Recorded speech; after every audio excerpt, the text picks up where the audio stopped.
At your confirmation hearing, you asserted that you will do everything in your power to prevent illegal gun runners in our country.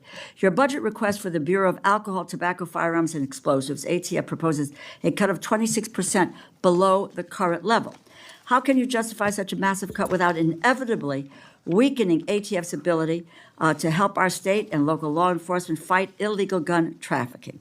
How many ATF law enforcement officers and industry operations investigators do you anticipate will be lost to attrition as a result of this funding reduction you're proposing? So, I am a career prosecutor, and I believe in keeping America safe, making America safe. First, what we're doing is ATF is going to be brought over with DEA. Everyone knows, everyone sitting up here, guns and drugs go together. They go together. We're going to make it more efficient. What I will tell you will not be happening is ATF agents will not be knocking on the doors of legal gun owners in the middle of the night asking them about their guns. They're going to be out on the streets. If I can finish, they're going to be out on the streets. I have three No, minutes. you asked me a question. I did, and you asked me a question, and you haven't I'm gonna answered answer my it. question. So they're going to be out on the streets working You haven't hand in hand answered my with question. DEA You to haven't violate. answered. Mr. Chairman, I'd like an answer to my question.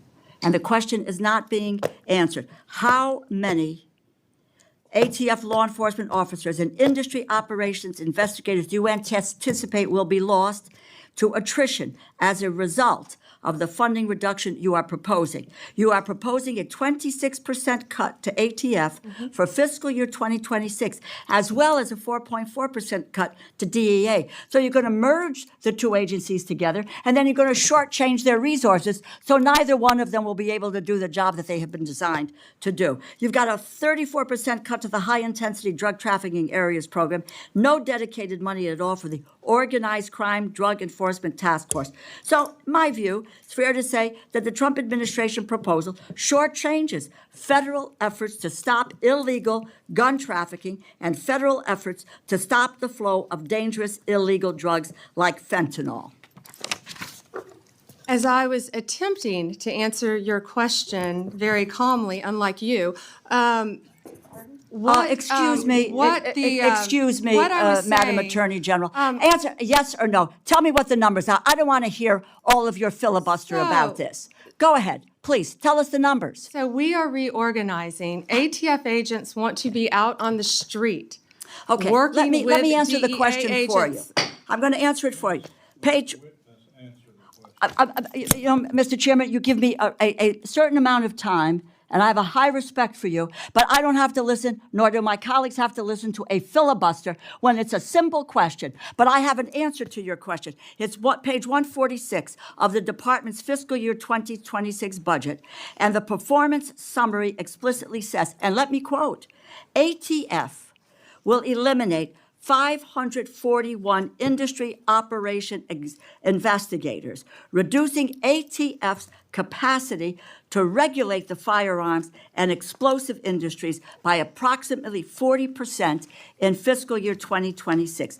ATF will perform fewer regulatory inspections. And the department summary goes on to say, and let me quote, ATF anticipates a reduction of approximately 284 support personnel and 186 agents based on historical attrition patterns, and these personnel cuts will impact ATF across various functions, unquote. If the capacity to regulate firearms industry is reduced by 40%, if you are losing 186 ATF law enforcement agents on top of that, it is clear the direction you are headed with this budget, and that's what it is, isn't it? The proposal will weaken our ability to stop gun trafficking, and it will greatly reduce ATF support for state and local law enforcement that helps them prevent and solve violent crimes.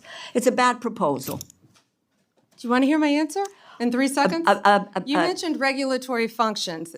We will not be having ATF agents go to the doors of gun owners in the middle of the night asking them about their guns, period. They will be out on the streets with DEA, guns and drugs. How many are gone? We are not, it will be attrition.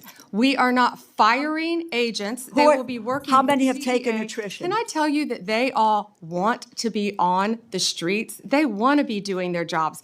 They want to be But you're getting them seizing off the guns. streets. They You're want getting to. them We're off the putting streets. them on the And- streets. and They want to be working with DEA. You are getting them off the will be streets. There is no efficient. clear, and Mr. We will Chairman, be I yield back my efficient. time. This isn't just about two officials talking past each other. It's about a deeper question that keeps coming up in these hearings. What does public safety actually mean when you put a budget together? If you say guns and drugs go together, and Bondi herself said that, then cutting both ATF and DEA at the same time raises serious questions. Reorganization can sound smart and efficient, but reorganization without resources often just means fewer boots on the ground doing more work with less support. That's not streamlining. That's strain. DeLauro's frustration wasn't about tone. It was about accountability. Congress is supposed to fund the government based on clear explanations and measurable outcomes. When lawmakers ask how many agents will be lost, they're not being dramatic. They're trying to understand the real-world impact of numbers on a page. Every investigator cut is one less inspection. Every agent lost is one less case pursued, one less illegal gun intercepted, one less trafficking network disrupted. This exchange also shows how differently safety can be defined. For Bondi, safety is framed in terms of protecting legal gun owners from government overreach and promising that agents won't harass lawful citizens. For DeLauro, safety is about capacity, whether agencies actually have the people and funding needed to enforce the law and support local police departments dealing with violent crime every day. Those ideas don't have to be mutually exclusive. You can protect civil liberties and adequately fund enforcement.